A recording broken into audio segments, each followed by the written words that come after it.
סיבוניה, חשובם ציטטי וליקבה שלובקה, כבויה אושינסינו אבז'אי, את הסווטוי פרנסיסק איסאסיסה, אסיס לקקתם, איסאסיסי, פרנסיסק אסיסי, דה איסאסיסי. Святой Франциск из Ассизи.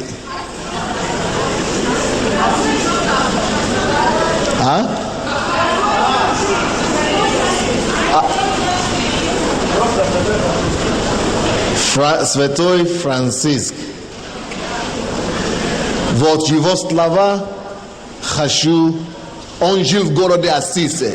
Поэтому я говорю всегда с Ассизи. На английском, когда они говорят, они всегда его говорят Святой Франциск из Ассиз. Почему? Потому что он жил в городе Ассизи, и благодаря его жизни этот город превратился полностью в христианский. И они его там сделали святой. Поэтому обычно, когда они говорят Святой Ассиз, Франциск, они всегда добавляют вот эту приставку Ассиз. Поэтому я добавлял. Просто для людей. Может быть, я не так по-русски произношу его.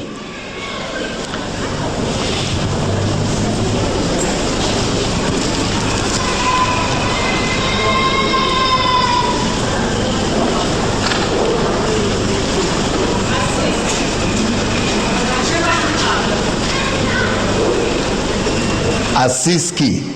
Ага, Святой Франциск Ассизский. Понял. Ассизский.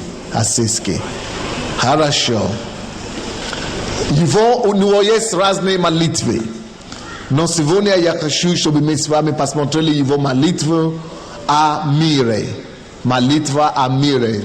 Святой Франциск Ассизский. Молитва о мире. Дай мне, Господи, быть орудием Твоего мира. Дальше.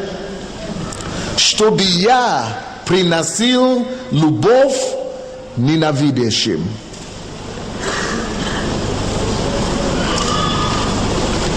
Прощение обижающим.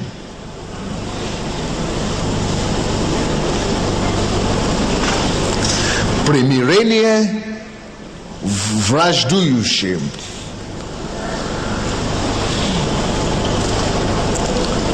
Веру сомневающимся.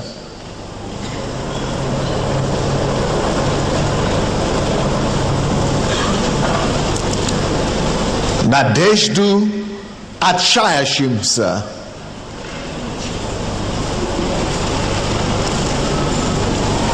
Радость скорбящим.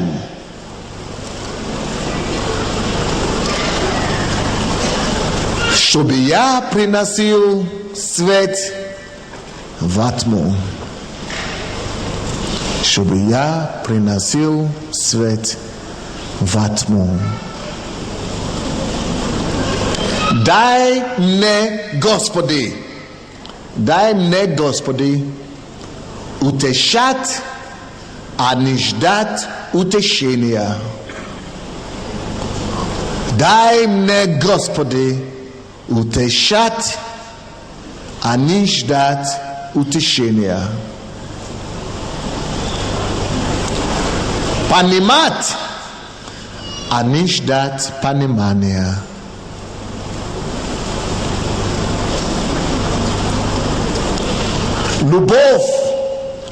Любить, а не ждать любви.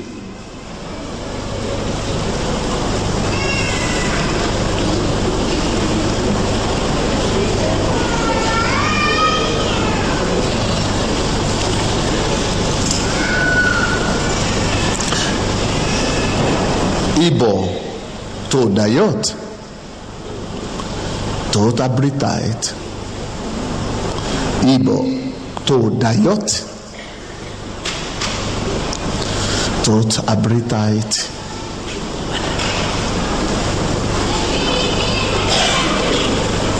Кто о себе забывает,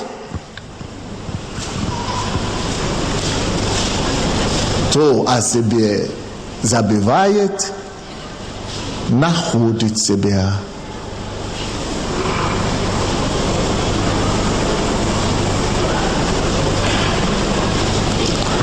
Кто прощает, будет прощен, будет прощен. Кто прощает, будет прощен.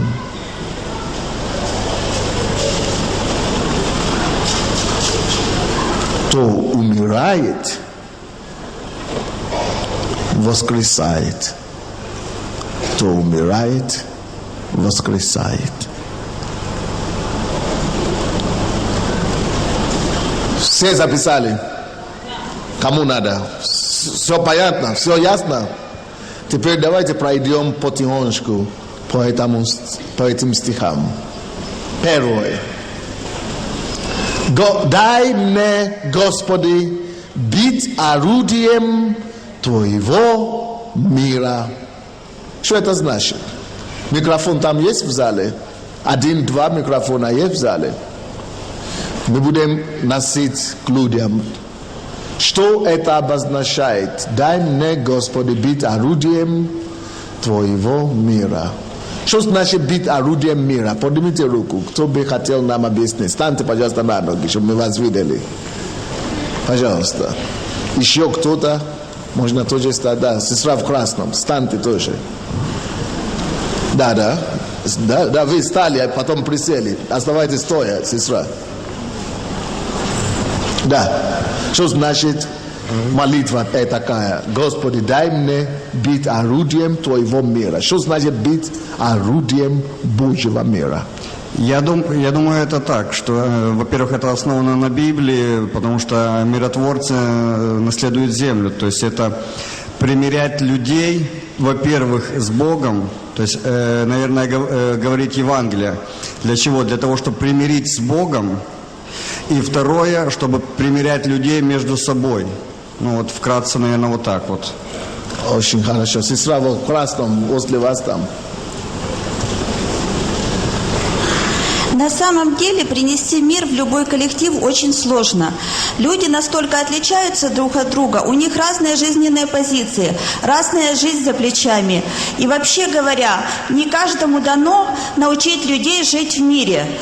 Часто, во-первых, изначально некоторые люди не считают грехом интриги в коллективе. То есть, есть такая очень нехорошая мирская пословица «разделяй и властвуй». То есть очень, конечно, плохо, если, голова, вы знаете, рыба гниет с головы. Если интриги исходят от начальства и начальство поощряются. Но даже не это. Бывает, что некоторые люди так живут. То есть научить людей понимать друг друга, научить людей прощать друг друга. Знаете, если у человека одна жизнь за плечами, у другого другая жизнь за плечами, часто люди не понимают в силу естественных причин. Они не могут понять. То есть, наверное, если кому-то из нас дано научить коллектив жить в мире, не выяснять без конца отношения с друг другом, а просто больше понимать друг друга и прощать, то это тоже дар Божий, его надо ценить. Молодец. Быть орудием Божьего мира – очень глубокая молитва. Очень глубокая молитва. Давайте я попытаюсь вам пояснить. Наш мир не только полон интриг,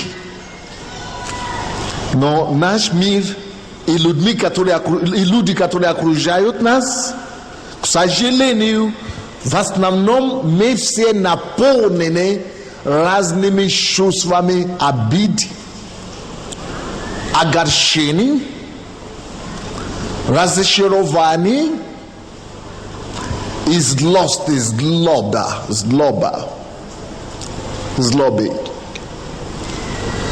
И это все злоба, обида, огорчение, разочарование, они не просто так с воздуха взяты. Это все чувства, которые в человеке накопляются в связи с тем, что кто-то его обидел, кто-то нанес, кто-то наносил эти раны, кто-то наносил эти удары, кто-то наносил эти боли, кто-то наносил эти огорчения. И из-за того, что ты знаешь, что твои боли связаны с человеком, твои огорчения связаны с людьми, очень не всегда просто сладиться, мириться с этими же людьми, даже с другими, потому что ты начинаешь думать, люди есть люди, они все такие. Следовательно, быть оружием Божьего мира – это задача не из простых.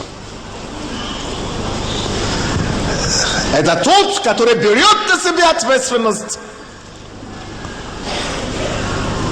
видя весь этот интриги хаос, идти и сказать: нет, друзья,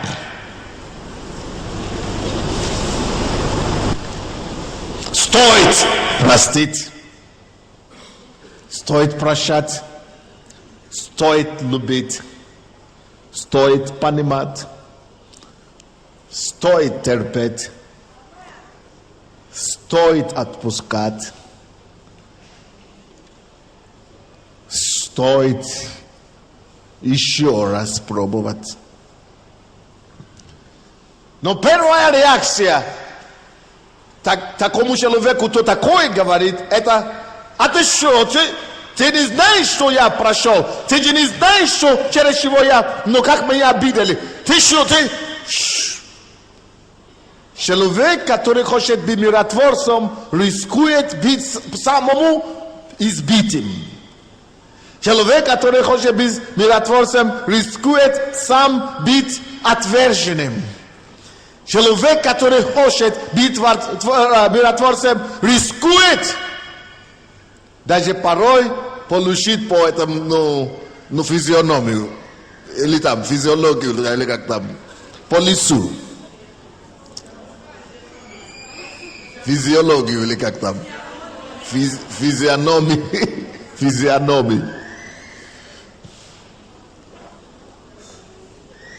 Человек, который берет на себя ответственность быть оружием Божьего мира, должен работать на троих уровнях.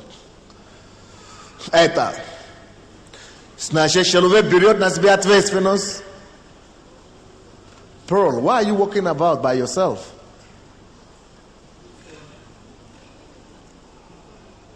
Это значит, человек берет на себя ответственность, во-первых, помогать другому человеку находить мир с самим собой.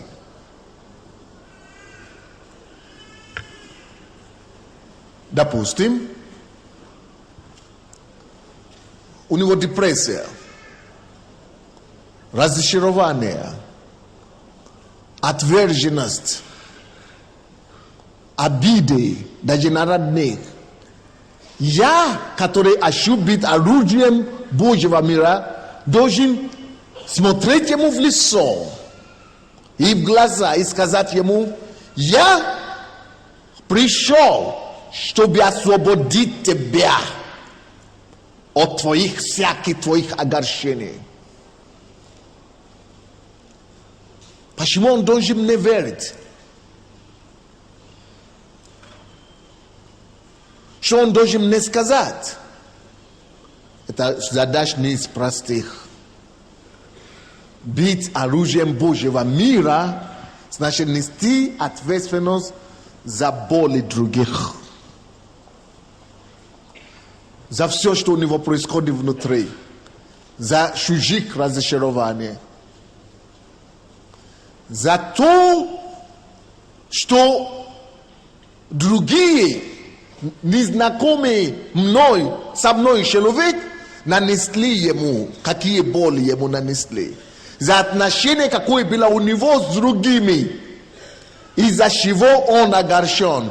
Я теперь должен сказать и помочь ему заставить его забить то, как родные к ним поступили, то, как друзья его отвергли, то, как к нему поступали несправедливо. Я должен настолько внушить ему доверие, чтобы он забил об эти все огорчения, поверил, что теперь можно отсюда идти дальше вперед. Не задачи простые. Это первый уровень, который нужно работать. Надо уметь работать с человеком на личном уровне, чтобы он принял и получил мир самим собой, чтобы он простил себя,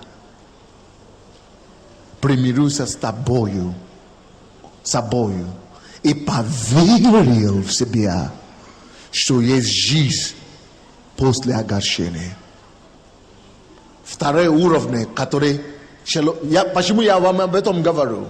Потому что я хочу, чтобы мы с вами стали такими. Чтобы эта молитва не оставалась только молитвой святого Франциска Ассизского. Чтобы мы стали этими орудиями мира. Это значит, имейте желание, стремитесь войти в доверие к людям, чтобы давать им надежду там, где у них разочарование. Второй уровень, на который мы должны быть готовы работать, друзья, это то, что мы должны быть готовы работать с людьми на уровне, первый уровень мира самим собой, второй уровень, чтобы они имели мир с окружающими. Вот тут еще тяжелее. То мой ближний, это тот, кто меня который меня ругал в школе. Это те школьники, когда я ходил в школе, которые меня били. То мой ближний, это те дедовщины, которые меня устроили дедовщину в армии. То мой ближний, это те соседи, которые меня поливали, или как там, своего туалета, из этого ванной.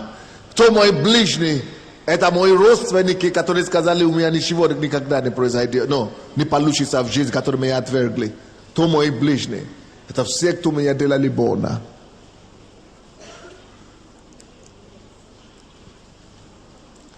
И все ходят вот так. Не подходите.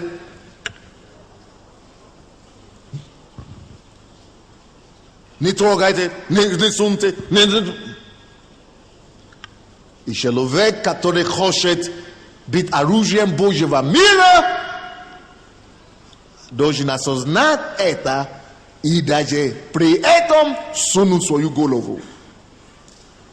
Такое отношение. Сознательно идти на то, что ты встретишь вот всего этого негатива. И ты должен голову туда сунуть и стать между ними и принести мир. Вот почему нужна была молитва. Почему? Без Божьей помощи никто не сделает. Без Божьей благодати никто даже не пойдет на то, чтобы быть орудием Божьего мира. Потому что нужна Божья благодать. И нужно, чтобы Он был на твоей стороне, чтобы быть и стать орудием Божьего мира. Итак, братья и сестры, мы молимся этой молитвой, чтобы Бог помог нам быть орудием Божьего мира, кто хочет этого. Это значит, мы с вами теперь должны быть готовы встречаться с людьми и сказать ему: браток, я знаю, что у тебя получится. Давай, я тебе помогу. Давай забудем об этих людях. Давай забудем об этих обидах. Давай простим. Давай пойдем дальше. Я тебе помогу. Я тебя люблю.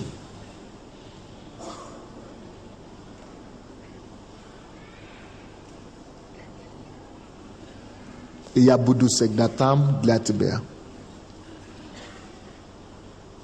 Ты опять не огорчишься. Ты опять не переживешь эти боли. Я буду здесь. Насколько мы готовы идти на это? Поэтому мы молимся: Господи, дай мне вот это благодать и мужество нужна. Это смелость и дерзновение необходимы. И эта помощь свыше абсолютно неизбежна, чтобы мы могли стать оружием Божьего мира. И третий уровень отношений, на которые нужно готов идти, это мы с вами, человек, который хочет быть оружием Божьего мира, должен быть готов примирить любого человека, убийца, насильника, извращенца. Ты должен его терпеть и не идти к нему с осуждением. Не идти к нему с проклятием. Если мы с вами хотим быть оружием мира, забиваешь, ты должен забить, что он насильник. Порой даже он насильник собственной дочери или собственной жены, или собственного насильника. Чтобы быть оружием Божьего мира, надо это забить, закрыть на это глаза и при этом идти к этому же человеку.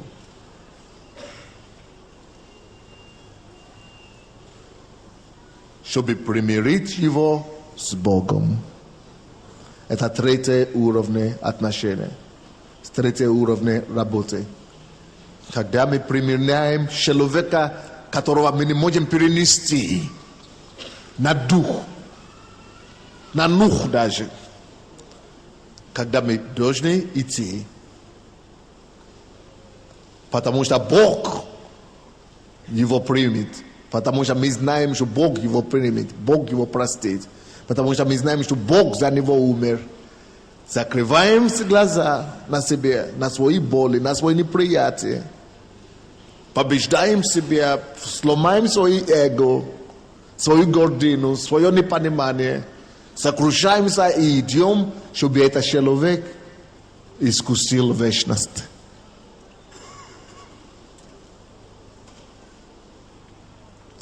Нужна молитва или нет?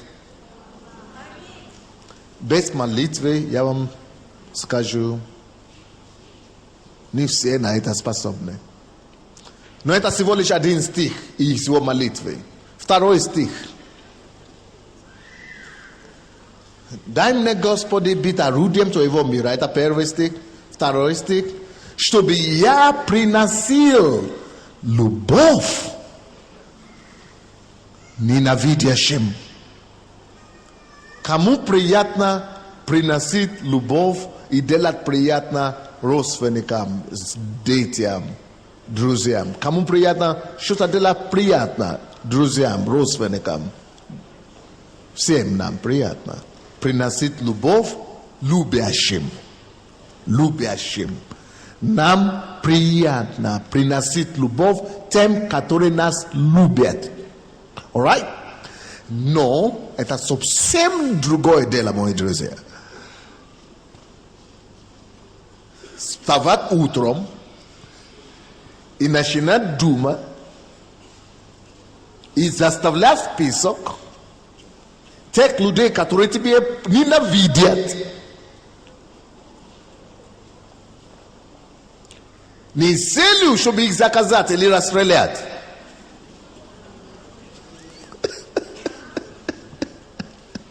Оставать утром, составлять их список с целью, чтобы идти в магазин.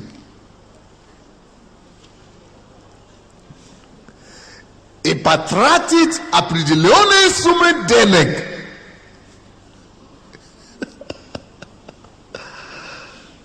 На их благословение.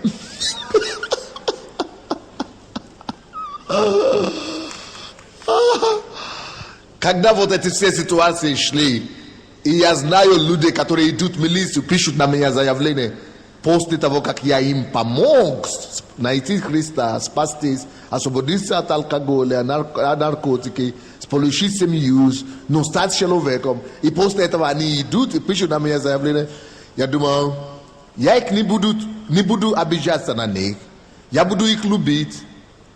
Но когда я думал, это хорошо, это достаточно, я их люблю, я не обижаюсь на них, я рад. Потом мне попадает эта молитва.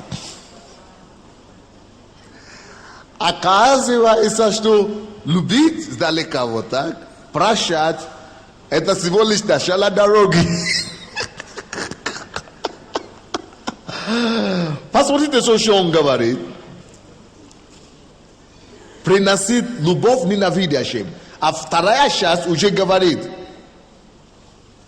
чтобы я, Господи, дай мне, Господи, утешать, а не ждать утешения.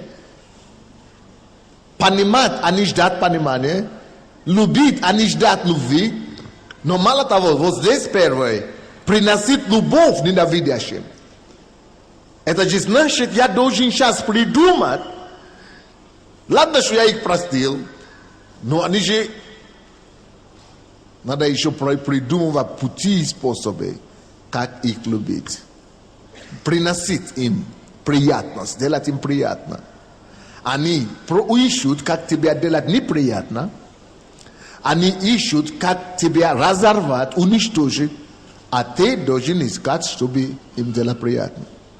Вот тогда я стал перед Богом на колени, и я говорю, Господи, я не посчитаю себя достигшим, чтобы ты ответил на мою молитву и решил эту проблему, пока я не смогу выполнить каждый пункт этой молитвы. Я говорю, мне пока тяжело все пункты выполнить. Я мог выполнить 50% этой молитвы. Но я начал молиться, я говорю, вот у меня проблема, вот почему Бог допустил эту проблему. Раз я не восторженно и не радостно могу это делать, значит, я еще не такой, как Христос. Даже после этого я все еще не такой, как Христос. Но хотя бы приближаюсь, если я смогу это делать. Хотя бы быть такой, как Франциск. И я говорю, Господь, помоги мне. И не реши эту ситуацию, пока я не смогу себя бить в руки, в грудь и сказать, Господь, ты видишь, что я готов это все сделать. Но мало того, что я себя бил в грудь, пока ты, Господи, не увидишь, что я уже в состоянии все это сделать. Почему? Потому что это самое большое высота в жизни быть такой, как он. Это самое лучшее стремление. Итак, домашнее задание для вас. Первое. Напишите список людей, которые вас явно ненавидят. Заставьте список людей, которые явно вас ненавидят.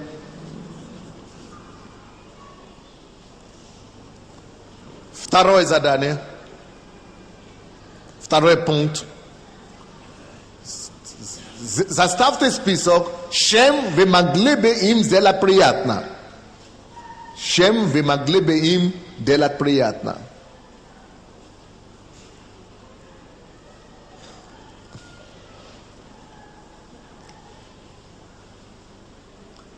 Третий пункт. Сделайте это.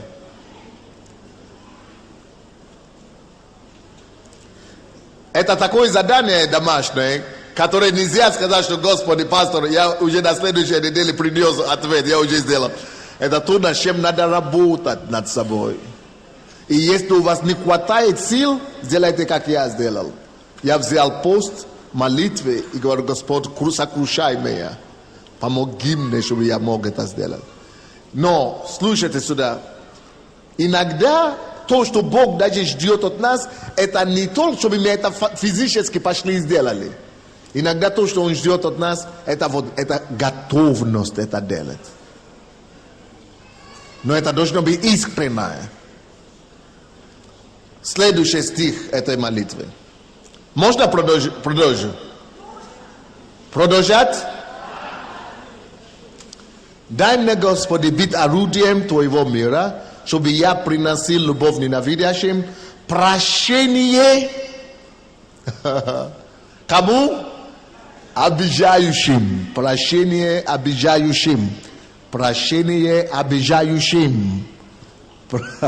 Прощение обижающим. Поднимите, пожалуйста, руки в зале. Кого когда-то обижали? Не вижу руки. Значит, в принципе, эта тема знакомая.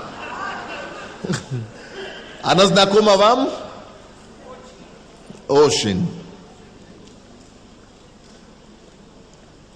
Хочу сказать, что вот эта вся молитва святого Франциска, она основана на слова Иисуса. Матфея 5 глава. Матфея 5 глава.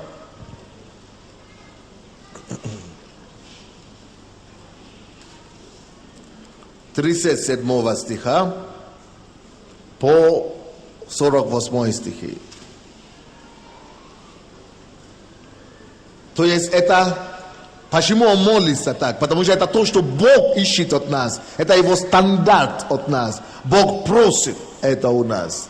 Это Божий стандарт. Это то, как Бог хочет, чтобы мы были. И он, как человек, это святой Франциск, он понимает, что я человек, мне тяжело.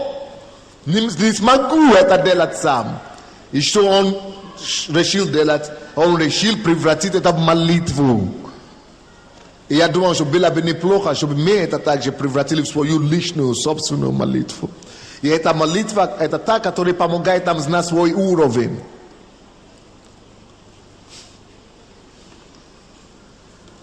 Следующее задание. Сделайте список.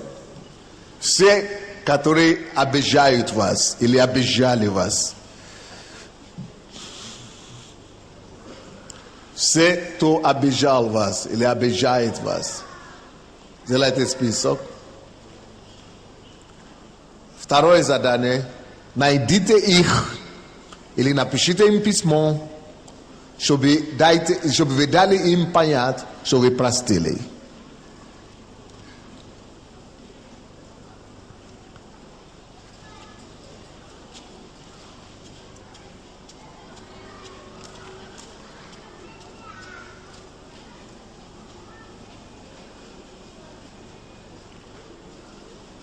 Понятно? Что-то слабовато уже ответ идет. Понятное задание, нет? Что-то слабовато получается. Сделаем. Значит, вы не согласны с Словом Божьим. Не со мной не согласны, а со Словом Божьим. Следующий стих. Молитвы Франциска. Дай мне, Господи, быть орудием Твоего мира, чтобы приносил примирение враждующим. Чтобы приносил примирение кому? Враждующим. Вы знаете, как мы всегда реагируем, когда люди дерутся между собой? Не лезь, не лезь, а то получишь. Тебе достанет, да. Ну, лучше туда не лезь, чтобы сам не получить. Самому не получить. Есть такая реакция в народе. А Бог, что Он говорит? Блаженным мира. Блаженный кому? Не слышу.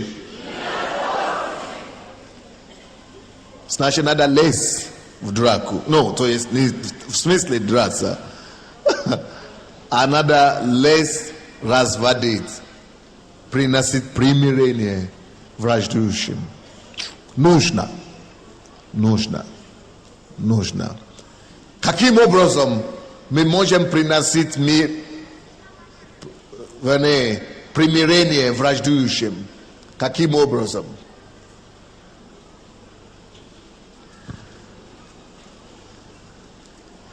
Во-первых, мы можем приносить примирение с тем, во-первых, тем, что мы искореняем ненависть людей друг к другу. Искореняем что? Ненависть людей друг к другу. Во-вторых, каким образом мы можем? То есть мы приходим к ним и мы говорим им слова такие, которые помогают им забить, отвергать свою ненависть друг к другу. Второе, мы можем открыть, мы можем помочь этим людям, когда мы открываем каждому индивидуально о том, что он сам грешник. И что бы против него не делали, он сам не лучше, он еще хуже грешник, чем тот, который его обидел. Именно в глазах Бога. Мы все с вами хуже, чем мы думаем в глазах Бога. Да, может быть, то, что он сделал, я бы не сделал. Но я что-то уже сделал, которое Бог бы не делал. Я сам нуждаюсь в том, чтобы я получил прощение. Поэтому я должен давать другому прощение. Вот это надо открывать глаза другим, чтобы они понимали, что они сами никто, сами грешные, сами нуждаются в милости. Сами нуждаются в милости. Третий, каким образом мы можем помочь враждующим.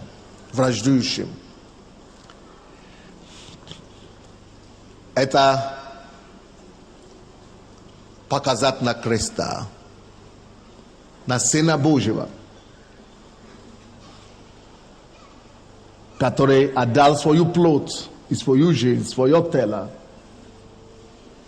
на распятие за тебя, обижающего на другого. Вот ты держишь обиду на другого, а вот за тебя вот сейчас человек умирает, стонет на кресте. Может быть, ты сам пойдешь, от за себя умрешь, а он за тебя, чтобы тебя отпустить от этой обиды.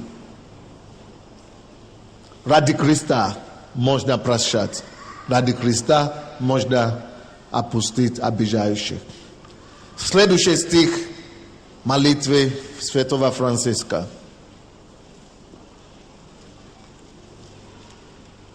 Дай мне, Господи, быть орудием Твоего мира, чтобы я приносил веру кому? Сомневающимся. Веру сомневающимся. Это серьезное слово. Оно не такое простое, как мы думаем. Слово сомневающимся, веру сомневающимся здесь, оно намного емче, чем мы думаем. Тут речь идет о том, чтобы принести уверенность и вдохновение, самоуверенность людям, которые уже разочаровались во всем. Это люди, которые в депрессии, друзья. Это люди, которые не за что держатся. Это люди, которые уже, насколько их уже били, уже отгорчали их столько времени, что уже ни за что держаться. Самыми тяжелыми людьми, с кем можно работать, вот это, именно вот эта группа людей, категория людей. Когда человек разочаруется, хужего нету на свете. Потому что не хочется жить, молиться за смерть, ничего не радует. О, Господи, я Тебя прошу, если есть такие люди в зале сегодня, укрепи, Боже мой, дай сверхъестественную веру, мой Бог. Вдохнови духом жизни Божьей, чтобы вера Твоя пришла каждому разочаровавшимся, сомневающимся. Именем Иисуса, чтобы они начали радоваться жизнью еще раз. Чтобы они начали радоваться семьей своими, детьми своими, работой, счастьем, воздухом, который Ты дал нам. Господь, подними их над их обстоятельствами, Господь, чтобы они укрепились в духе и могли стоять и перевернуть горы их, свергнуть его в море. Прошу во имя Иисуса Христа. Очень серьезная молитва. Братья, давайте помолимся Богу, чтобы Он действительно сделал нас такими людьми, которые приносят веру разочаровавшимся, сомневающимся. Чтобы мы с вами на работе, на улице, транспорте, где куда бы мы не ходили, чтобы мы всегда находили таких людей, и чтобы мы всегда с охотой ходили и вдохновляли людей. Чтобы именно нам звонили, когда кому-то плохо. И чтобы мы всегда находили правильные слова, которые можно было бы укрепить и дать надежду таким людям. Братья и сестры, почему это я прошу вас делать? Вы даже не представляете, сколько вокруг нас с вами ходят людей.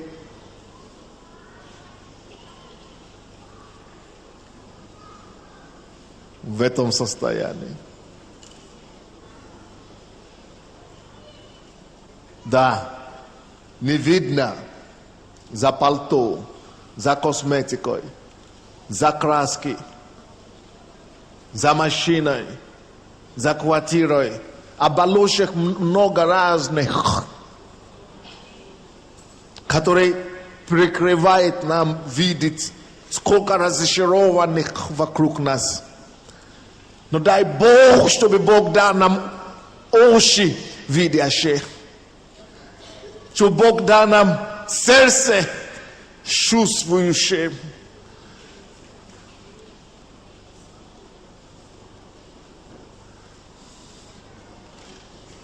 Чтобы мы могли видеть не плачущие глаза, а плачущая душа. Чтобы мы могли видеть сквозь одежду, израненную душу. И чтобы мы могли находить таких и обогревать их, и греть их любовью и теплотой Христа.